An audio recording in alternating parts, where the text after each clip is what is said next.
Governor Greg Abbott is escalating his offensive against the Council on American-Islamic Relations.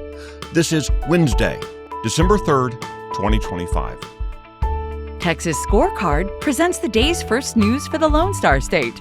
The Texas Minute, with your host, Michael Quinn Sullivan.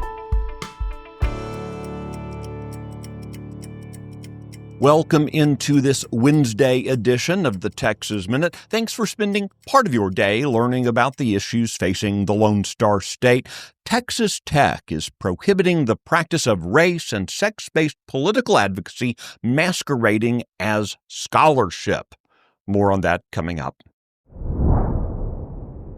As part of an escalating series of actions against the Council on American-Islamic Relations, Governor Greg Abbott has formally requested that the U.S. Secretary of the Treasury begin the process of revoking the organization's tax-exempt status. The governor argues that CAIR has abused its tax-exempt status and accuses the organization of operating, quote, as a front group for Hamas in the United States. Last month, Governor Abbott designated both CAIR and the Muslim Brotherhood as foreign terrorist organizations under Texas law. He also called for probes into alleged Sharia-based tribunals operating in North Texas.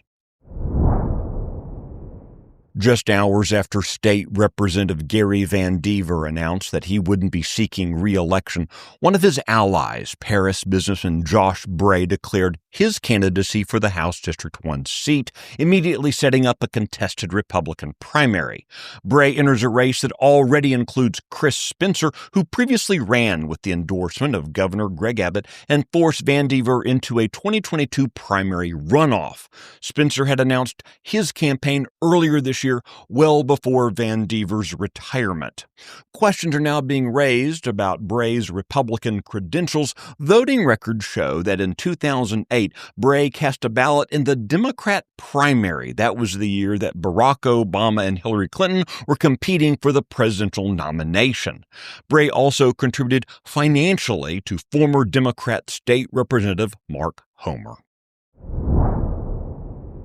Under a new policy announced this week, the Texas Tech University system is prohibiting what it calls the advocacy of sex and race-based prejudice in course content within the system's 5 institutions. The policy includes a warning that noncompliance can result in disciplinary action. Chancellor Brandon Creighton announced the policy in a memo to the system's 5 campus presidents. He also outlines a course content review process with various responsibilities assigned to professors, department chairs, deans, and provosts. Creighton's memo follows recent moves by Texas State University to establish standards that replace this sort of advocacy with value-neutral instruction. Texas A&M regents recently banned advocacy of gender ideology and race ideology. So basically, professors are supposed to be educating, not indoctrinating. It's a little crazy that even has to be said. The Texas Minute will be right back.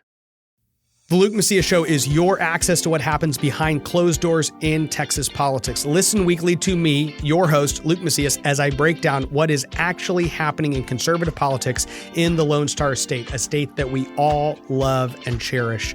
Listen weekly wherever you listen to podcasts. This show is a product of Texas Scorecard.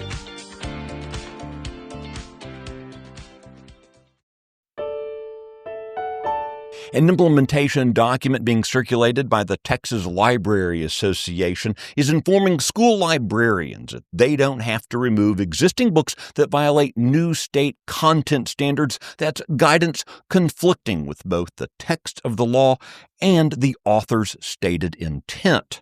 Republican State Senator Angela Paxton of McKinney authored the legislation overhauling how Texas school districts select, approve, and handle challenges to library materials. The law also creates new definitions and prohibitions aimed at keeping sexually explicit content out of school libraries. The TLA asserts that school districts have no obligation to look backward at what's already on their shelves. Paxton, though, says that's incorrect. Regardless of when sexually explicit material was acquired, the center said that districts must still comply with the law. That means if a parent brings a challenge to a book that doesn't meet guidelines, Paxton says it must be removed.